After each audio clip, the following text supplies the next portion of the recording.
Olá, para nós é uma alegria ter a sua companhia em mais uma edição do programa Ponto de Vista, o espaço para falarmos sobre saúde na tela da TV Assembleia. E hoje a gente vai tratar sobre uma doença que também pode ser uma infecção e muitas vezes acaba sendo confundida por uma boa parte da população. Estamos falando sobre hepatites. Existem vários tipos, várias formas de contágio e também vários tipos de manifestação dessa doença que é tão diversa. Quem vai falar sobre esse assunto conosco é o Fábio Mota, que é psicólogo da Secretaria de Saúde aqui de Maceió, e ele ainda vai nos explicar como é feita a atuação, tanto de conscientização, quanto de assistência e até de combate a essa doença, que é feita de forma permanente. Fábio, muito obrigado pela sua presença aqui conosco, é uma alegria poder compartilhar esse conteúdo e ajudar a população a estar sempre mais atenta, se cuidando cada vez mais. Eu agradeço o convite. É muito importante a gente poder falar sobre hepatites virais, sobre a disseminação do combate às hepatites, as possibilidades de fazer prevenção, de fazer diagnóstico e trazer conhecimento ao público, né? Então, estamos aqui para falar e para discutir um pouquinho sobre as hepatites e a importância do tratamento delas. Eu gosto sempre, e como a gente diz popularmente, de começar do começo. Certo. O que no final das contas é hepatite. E por que a gente está relacionando hepatite, que pode ser uma doença transmitida ali através de água contaminada, também como uma infecção sexualmente transmissível? Nem sempre é fácil fazer essa associação, essa distinção até da multiplicidade que é essa doença no final das contas. Exatamente. Né? A hepatite é uma inflamação do fígado, uma doença que acomete o fígado. Então, o fígado, para ser atingido por uma infecção, pode ter vários agentes causadores, geralmente virais, certo? A gente pode também ter hepatites medicamentosas causadas por intoxicações, mas o mais comum é que a gente possa estar vivenciando casos de hepatites transmitidas por vírus. Existem vários agentes. No caso da hepatite A, a gente tem como agentes principais a água contaminada, alimentos contaminados, contato com fezes, que podem então transmitir o vírus da hepatite A. Né? Essa mais comum que a gente vê muitas vezes em crianças, justamente quando tem períodos de chuva, quando tem lama, e, enfim, e as águas são contaminadas de uma maneira geral, principalmente mar, lagoa e etc. Essas hepatites A, existe vacinação na rede, especialmente dirigida às crianças, mas também para algum público adulto, e ela não é transmitida sexualmente, mas transmitida por alimento e água contaminada, certo? Tem tratamento e tem cura, muitas vezes espontânea, né? Sintomatologia mais simples, aquele quadro de olhos amarelos, pele amarelada, fezes branquiçadas, urina escura, e aí tem um tratamento que é só sintomático, tá? E geralmente uma evolução espontânea favorável. Tá? Já as outras hepatites, a hepatite B e a C, que são as principais, que são os alvos de combate, principalmente das equipes de saúde, da Secretaria Municipal de Saúde de Maceió, é justamente a hepatite que é transmitida por vírus, principalmente no contato sexual, no contato íntimo, porque o vírus passa de uma pessoa para outra através de secreções líquidas, como sêmen, como fluidos vaginais, e é mais fácil de contrair justamente por essa maneira. Outros meios de contaminação, o contato direto com o sangue. Certo? Então, o sangue infectado pode haver isso. Importante dizer que até na própria relação sexual, tanto uma quanto outra forma são vetores, né? São passíveis de transmissão. Possibilidades de transmissão, exatamente. A hepatite C, o contato sexual é um pouco menor, mas não é zerado. Certo? O contato da hepatite C é principalmente através do pérfuro cortante, ou seja, quando sai de transmissão sanguínea de uma pessoa para outra, através de agulhas, de seringas, de materiais como material para piercing, tatuagem, procedimentos estéticos. Infelizmente, então, até o consumo de drogas também, né, Fábio? Também o consumo de drogas, porque pode... Injetáveis, claro. Injetáveis, mas também outras drogas, como as drogas fumadas, como crack, por exemplo, através das lesões que ficam na boca e na cavidade bucal, certo? Facilitando a entrada do vírus por essas feridas abertas nessa região bucal, que é muito sensível também. Então, são possibilidades de transmissão. Né? O contato sanguíneo é o mais forte, porque o vírus fica vivo durante muito tempo, tanto o vírus da hepatite B, especialmente o da B, quanto o vírus da hepatite C ficam prontos, ficam disponíveis para entrar em contato com outra pessoa, ficam vivos até durante um certo tempo. Então, eles não é como, por exemplo, o vírus HIV que morre rápido no contato com o ar. O vírus da hepatite B e da hepatite C, eles são vírus resistentes e, por isso mesmo, material perforocortante, material de seringas, material de manicure, tem que ser cuidados, tem que ser lavados, esterilizados para ser usados em outras pessoas. Muito importante, inclusive, essa última observação, e até para não assustar a população, existem estabelecimentos, né, salões de beleza que já possuem, inclusive, aquela máquina que é popularmente chamada de autoclave, né, que faz essa esterilização, e é importante que, caso a pessoa não leve o seu próprio instrumento a ser utilizado ali, que muitas vezes entra em contato com sangue, como o alicate, por exemplo, que ela observe a questão dos alvarás sanitários e se existe ou não esse equipamento que faz a esterilização e impossibilita a transmissão da doença também, né, Fábio? Isso Exatamente. É um cuidado adicional, claro, Isso né? é um cuidado importantíssimo, né? A gente recomenda sempre que as pessoas que fazem uso do trabalho de manicure, por exemplo, levem seu material, né, para garantir principalmente a individualidade do seu material, principalmente alicate de unha, no combate das hepatites C. Se a pessoa tem o vírus lá, deve, e sim, ser mais cuidadosa ainda com isso, né? Usar o seu próprio material sempre.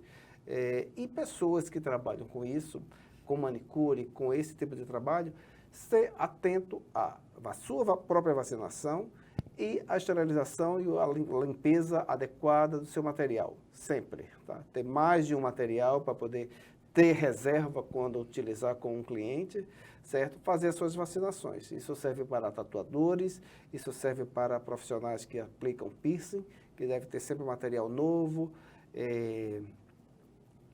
descartável, certo? Para usar em cada usuário, em cada paciente, em cada cliente, de maneira individualizada. É importante a gente deixar claro também que existe uma distinção. Por exemplo, uma dessas hepatites é tratada como IST. E agora há pouco, eu tirava até essa dúvida antes um pouquinho da gente começar aqui o programa. Queria que você me explicasse também para quem nos acompanha, como é que é feita essa classificação? Por que uma pode ser doença? Por que a outra é IST? Como é que é essa situação? Muito bem. Porque a gente parte do princípio de que a doença, ela sempre tem um sinal, um sintoma que aparece, que é evidente. E isso leva muitas pessoas a ter dúvidas sobre eu estou infectado ou não e às vezes não procurar uma testagem porque espera um sintoma aparecer. A classificação utilizada pela Organização Mundial de Saúde para ISTs, para infecções, ela abrange um quadro maior, ou seja, de pessoas que podem estar com uma doença, com uma infecção, mas não tem sintomas. No caso das hepatites, isso é muito claro.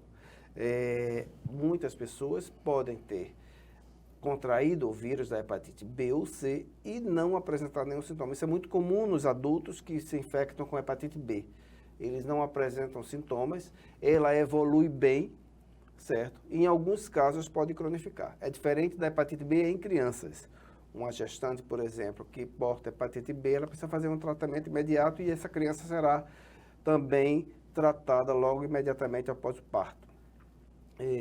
Na hepatite C, a questão da ausência de sintomas ainda é maior. Ela leva muitos anos, cerca de 10 até 20 anos, sem apresentar sintomas, sem os quadros clássicos de pele amarela, sem os quadros clássicos de urina escura. Ela vai apresentar outra sintomatologia, às vezes coisas mais comuns, como a própria hipertensão, dores musculares, enfim, alguns sintomas que não são exclusivos de hepatite. Então, essa classificação de infecção, ela abrange um quadro maior de possibilidades de investigação. E recentemente aqui em Maceió, inclusive, houve uma grande mobilização para uma campanha de prevenção, de combate, de conscientização, né? Normalmente as campanhas abrangem essas três bases, colunas, né, das ações de saúde, das políticas públicas de saúde. Que ação foi essa? Como é que ela se executou? E qual a sua avaliação desse trabalho? Muito bem. Na realidade, a gente faz uma ação de combate às hepatites e outras ISTs durante o ano inteiro, né? Mas em alguns meses específicos, como é o caso do mês de julho, que é o Julho Amarelo, a gente faz uma campanha voltada para o enfrentamento das hepatites virais. Então, a gente dá um incremento na testagem em todas as unidades de saúde, né, focada nas hepatites virais, na busca ativa pelos casos de hepatites virais, de uma maneira geral, na rotina das unidades de saúde e também algumas ações específicas, como ações de testagem sorológica com teste rápido nos abrigos, nas instituições de longa permanência, de idosos principalmente, porque eles podem ter se exposto à hepatite C no passado, né? Como até 93 a gente não tinha teste para hepatite C, então os idosos são um público vulnerável, um público que fez cirurgia, um público que tomou sangue antes de 93, é um público que deve ser testado. E naturalmente também são pessoas, pela própria idade, muitas vezes, mais suscetíveis, né, ao desenvolvimento e até à contaminação, por vezes, né? Exatamente. Justamente aquilo que eu falava há pouco, então, como não tem sintomas e pode passar muito tempo, essas pessoas ainda, né? Podem ter adquirido lá atrás e agora que estão apresentando sintomas ou não apresentaram sintomas ainda.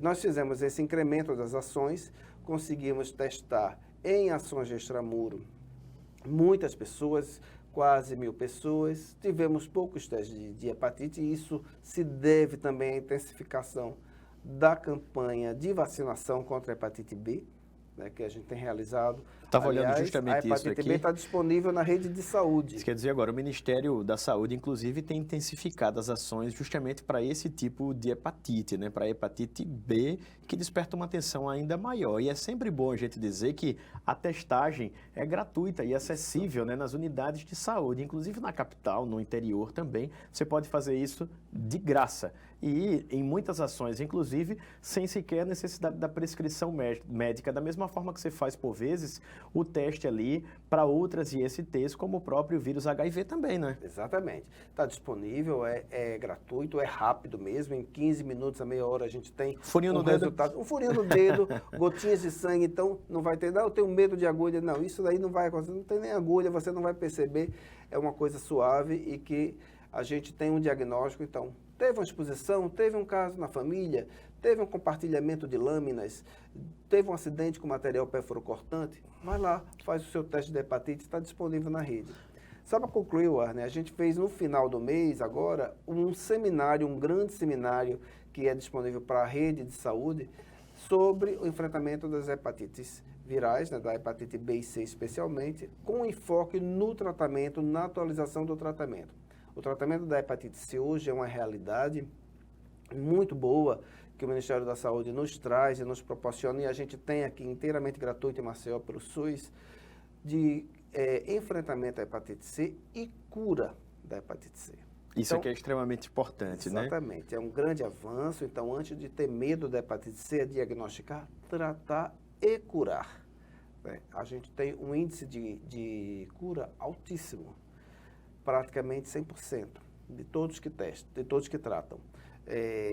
Os que não tiveram sucesso foi porque, de alguma maneira, abandonaram o tratamento ou não teve condição de fazer o seu tratamento de forma completa. Pegando esse seu gancho, o diagnóstico prévio, não é? O diagnóstico precoce contribui para essa taxa de sucesso que chega a 100%, claro, na vida daquelas pessoas que se interessam por dar continuidade, concluir esse tratamento? Sim, sem dúvida. Quanto mais cedo a gente tem a oportunidade de tratar, a gente consegue evoluir bem, não ter sequelas, não ter nenhuma complicação da hepatite, porque a hepatite ela pode complicar. A gente fala sobre a oportunidade do tratamento e a cura, mas a gente também tem que lembrar que sim, pode complicar, pode trazer algumas coisas mais graves, como a cirrose, como o câncer de fígado, e a gente tem como prevenir tudo isso se a gente faz o tratamento no período certo, de maneira adequada. Então, quanto mais precoce a gente testar, quanto mais cedo a gente descobrir, melhor a evolução.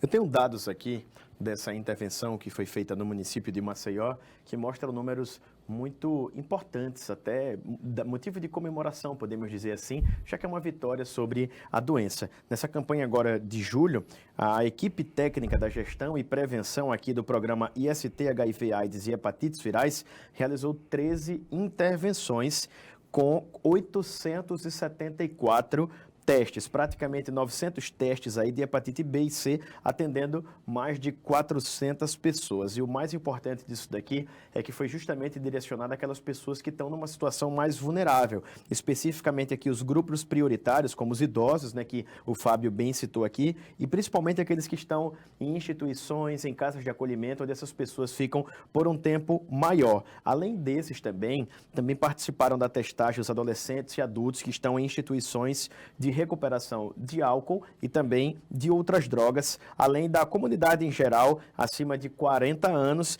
e aquelas pessoas que estão em situação de rua e muitas vezes pernoitam ou ficam por um tempo um pouco maior nos albergues públicos, né? Naqueles ambientes reservados às pessoas que não têm moradia, para que elas possam dormir com um pouco mais de tranquilidade, ter um café da manhã garantido. Esse público, Fábio, ainda é aquele que mais preocupa, ou ainda há uma grande parcela da população que, infelizmente, pode estar infectada, mas ainda não foi testada? Esse é o público que mais preocupa, justamente por conta da possibilidade deles adquirirem essas infecções de uma maneira, por conta da falta de prevenção e das oportunidades que às vezes tem de usar drogas, de usar álcool e de perder o controle sobre essas questões e se expor aos vírus, tá certo? Então, toda a nossa ação foi em parceria com o Centro Pop, com o Consultório na Rua, com todas as entidades que trabalham com população de rua, isso foi muito importante. As instituições que abrigam pessoas que estão em tratamento de dependência química, por conta justamente daquela exposição que a gente falava há pouco, do contato com material perfluorocortante, com uso de drogas, com lesões da cavidade bucal, certo? E a gente tem focado muito essa campanha nesse público, que é um público que não vai regularmente à unidade de saúde testar, certo? Então a gente propicia esse acesso para essas pessoas também, além das pessoas que estão institucionalizadas como nos abrigos de idosos. Então são pessoas que às vezes não têm essa condição de ir às unidades de saúde porque estão acamados, porque têm limitações de movimento, porque não têm condição de andar sozinhos, e aí a gente vai junto com as instituições para testar, para chegar junto dessas pessoas, né? Vocês têm instituições parceiras que de alguma forma ajudam nesse trabalho, tanto de saúde quanto outras que fazem essa solicitação de um apoio presencial ali para testagem, por exemplo? Sim, essa situação, esse avanço agora nesse último mês e nos anos anteriores, muito com a parceria com a Associação Alagoana de Transplante de Fígado, a ALAF, também com a Sociedade de Hepatologia de Alagoas. Então, a gente tem feito um trabalho, feito uma abordagem com parceiros importantes que estão nesse enfrentamento, né? A turma também do Hospital Universitário, que tem um trabalho muito importante em relação ao tratamento das hepatites virais, então, uma equipe grande lá. Então, a gente faz essa parceria grande com o pessoal da UFAL, do Hospital Universitário, das instituições e também de outros setores que não são setores de saúde, né? Como empresas. Muito importante isso, inclusive, né? Essa abertura, né? A Secretaria de Assistência Social e outras entidades que estão dispostas aí, inclusive algumas empresas. Nós destacamos muito aqui essa ação que foi mais enfática, mas é importante destacar que existe um trabalho permanente, como você inclusive citou aqui antes de explicar esse mais pontual, que é feito de forma contínua, constante e que de fato não pode parar, porque é um cuidado relativamente simples a partir dessa detecção, mas que precisa ser sempre massificado para que a população tenha essa consciência e se cuide também no final das contas, né? Exatamente. É lembrar que a testagem está disponível, então, se teve uma situação de risco, se tem uma dúvida, se gostaria de esclarecer, se nunca testou, porque a gente encontra muita gente que nunca testou, que nunca fez, está com 35, está com 40 anos e nunca fez um teste de hepatite viral, certo? É muito importante, não precisa ter dúvidas sobre o seu estado sorológico. Na dúvida, deve realmente testar. Mas se nunca testou, vale a pena testar. Vale a pena olhar o seu esquema vacinal. A hepatite B tem vacina disponível na rede, então quem nunca fez tem a possibilidade de fazer.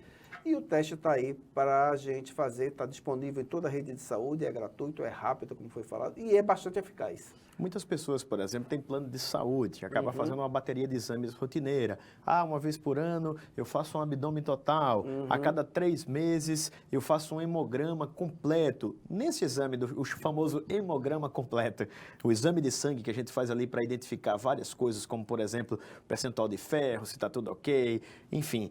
É possível diagnosticar também se eu estou com algum tipo de hepatite ou não? Muito boa sua pergunta, por que não? Esses exames, eles vão trazer uma informação de uma alteração, caso exista alguma alteração já significativa.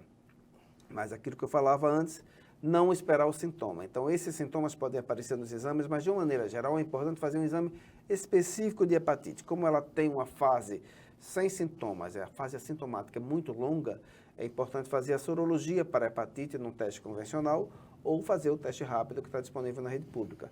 O teste de hepatite, as sorologias para a hepatite devem ser um exame de rotina também no check-up geral. Então, junto com o hemograma, junto com a ferritina, com os colesteróis, fazer as sorologias para a hepatite. São exames que nem sempre são solicitados. São solicitados geralmente quando se faz uma cirurgia, quando se tem uma proposta de cirurgia ou quando tem alguma questão a ser investigada do fígado. Mas, de uma maneira geral, vale a pena fazer, pelo menos para esclarecer se está tudo bem em relação às hepatites. Me corrija se eu estiver errado. Sempre que tenho uma oportunidade, eu faço a doação de sangue dentro daquele período mínimo estabelecido. Certo. Quem é doador já recebe ali de brinde, além de prestar esse ato que pode salvar vidas, também um exame que pode identificar se eventualmente ele tem essa patologia? Sim, perfeitamente. Ótima colocação também. A doação de sangue, né, a oportunidade de doar sangue, ela traz essa chance da gente investigar e de ter clareza sobre o nosso estado de saúde. Mas cabe um alerta. Um alerta é justamente, se eu tenho dúvida, se eu tive exposição, fazer os exames, não doar sangue. É mais rápido e ao posto, né? Exatamente. A doação de sangue é extremamente importante, mas é importante saber que eu vou doar sangue porque eu estou seguro de que eu estou bem de saúde. Muito bom. E aí eu vou e complemento com as informações do banco de sangue, que são exames mais ainda sofisticados, que têm uma acessibilidade elevadíssima para que aquele sangue seja realmente disponibilizado para quem vai receber de forma saudável. Então, se eu tenho dúvidas, procurar testagem. Se eu estou certo, vou doar meu sangue. Agora, quanto tempo depois de eu fazer essa testagem, o exame chega para eu ter essa certeza? É possível ter uma ideia assim, de prazo médio? Quanto tempo depois de você ter feito a doação de sangue? Não, eu chego ao posto de saúde, fiz lá aquele furinho rápido, quase que indolor ali no dedo. Depois de quantos dias eu volto ali para pegar esse exame? No mesmo dia você vai pegar. O teste é rápido, você faz em 15 minutos a meia hora. Hoje a gente tem um teste que está um pouco mais longo, que é meia hora, o teste da hepatite B. Em meia hora a gente tem um resultado ali pronto, seguro, fiel, tá certo? Que não depende de você fazer um exame no laboratório e esperar alguns dias para que fique pronto. O teste rápido, ele tem até mais rápido e eficaz, no final das contas, né? Facilita, né? Exatamente. Esse acesso é muito mais fácil, então eu gasto meia hora do meu dia, mas eu tenho um diagnóstico. A gente tem aquela máxima, Fábio, de que, agora eu vou entrar até um pouco na sua seara de atuação, de formação mesmo, psicológica. O homem, muitas vezes, tem um estigma sobre ele de não gostar muito de fazer exame, de não ir muito ao médico, até de ter um certo receio, um medo de estar em contato com esses profissionais da saúde. Você que lida no dia a dia, na prática, acaba percebendo que talvez a maior barreira entre a pessoa e a realização desse exame, a testagem, seja o medo ou talvez até o preconceito de eventualmente ser diagnosticado de forma efetiva? Isso acontece com uma certa frequência, né? Mas vem caindo, né? A gente tem visto a procura por homens de diversas faixas etárias, né? Geralmente eles vêm acompanhados da mulher, né? A mulher traz, mas a gente tem visto a procura. Então, é uma cultura ainda do homem não procurar o serviço de saúde. Vem mudando isso. E a gente trabalhando, tendo oportunidade como essa de disseminar essa possibilidade de fazer teste, uma campanha de rua, a gente às vezes está na rua fazendo testagem, vai lá e faz o teste. A campanha nas empresas desmistifica um pouco isso, disponibiliza ao público um teste agora. Então, você nunca fez teste, vem cá fazer um teste. Por que não fazer? Facilita até a proximidade Facilita, no próprio ambiente de trabalho, perde né? o receio, perde o desconhecimento sobre o assunto e também trabalhar a fantasia que se tem de que eu sou invulnerável, né? Nós somos pessoas, somos seres vulneráveis, então a gente pode adquirir doenças, certo? Tendo um comportamento mais correto ou mais fechado com a sua pessoa no seu relacionamento ou não. Esse não é o caso. O que importa mesmo é a prevenção, O que né? importa é a O prevenção. próprio preservativo já protege dessa contaminação, não somente no caso das ISTs relacionadas à hepatite, mas de todas as outras. No final das contas, é de graça também. Isso. Você consegue pegar sem fazer esforço praticamente nenhum, é só se dirigir à unidade de saúde e protege não somente a sua vida, mas a daquelas pessoas com quem você eventualmente se relaciona e, por extensão, toda a sociedade, no final das contas. Exatamente. Né? É um ato de cuidado quase que múltiplo, né? Exatamente. Lembrar que o preservativo está disponível ainda, que é importante a utilização do preservativo, que o preservativo, embora tenha caído mais em desuso, ele é um instrumento extremamente eficaz. Né? Eu sempre lembro nas minhas atividades que o preservativo é um extra. A gente geralmente se despe para ter intimidade e o preservativo é um vestir. Então, é preciso entender, assimilar, erotizar, colocar na sua rotina, ter intimidade com o uso de um objeto como um preservativo, seja ele o interno ou externo, que é o feminino e o masculino, certo? Ter essa facilidade de uso, ter essa intimidade com o produto, né? Quanto mais eu manuseio, eu uso, mais fácil fica para colocar ele na rotina.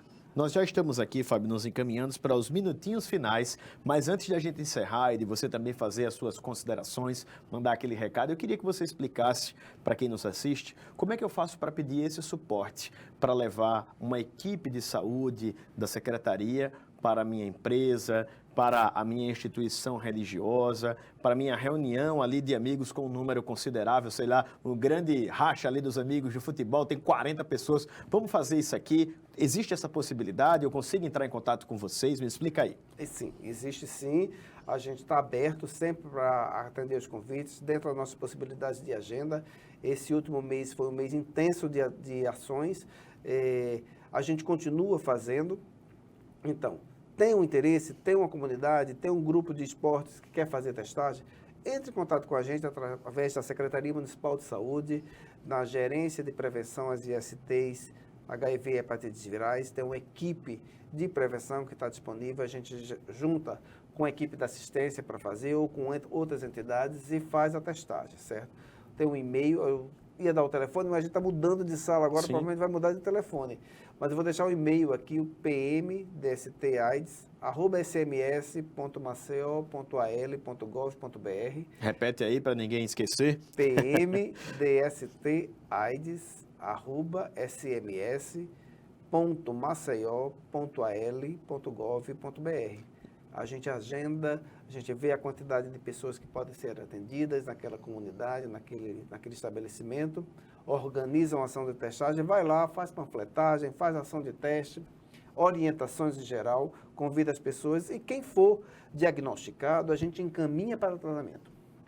Isso é muito importante lembrar, o encaminhamento para tratamento que está disponível na Rede SUS é eficiente, é gratuito, está disponível porque a gente não tem faltado medicamento, nos últimos anos tem sido uma coisa muito boa e um lembrete muito importante, Warner, a hepatite C hoje tem cura. Esse que talvez seja o mais importante, tem né? controle, tá certo, e a hepatite C tem cura. Então a gente tem a possibilidade de eliminar aquele vírus. E para fecharmos aqui com informação que também pesa muito de caráter econômico e social, mesmo convidando a Secretaria para a Saúde, para o grupo religioso, para a minha turma ali de um número expressivo, isso é de graça, né? Exatamente, é de graça. Tratamento também. Tratamento também. Então, toda essa orientação a gente faz questão de dar, a gente conversar com as pessoas e orientá-las e convidá-las para fazer a prevenção.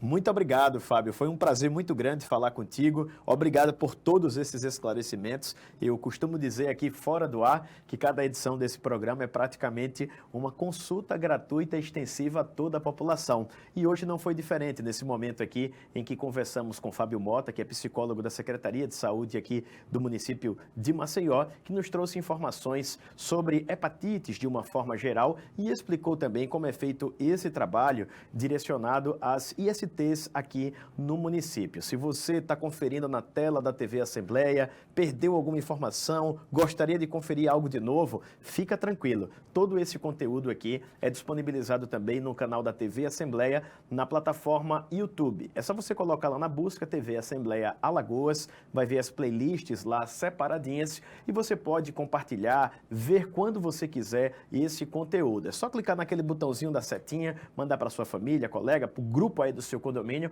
para que todo mundo tenha acesso a essas informações que são tão importantes. Se você tem empresa, aproveita, faz o convite, proporciona esse benefício para os seus funcionários. Se você é líder religioso, aproveita também. Se tem aquela turma que você quer de alguma forma ajudar, faz isso. Cuidar da saúde é bom para nós, é bom para toda a população. E a você que nos acompanhou, o nosso muito obrigado e até breve.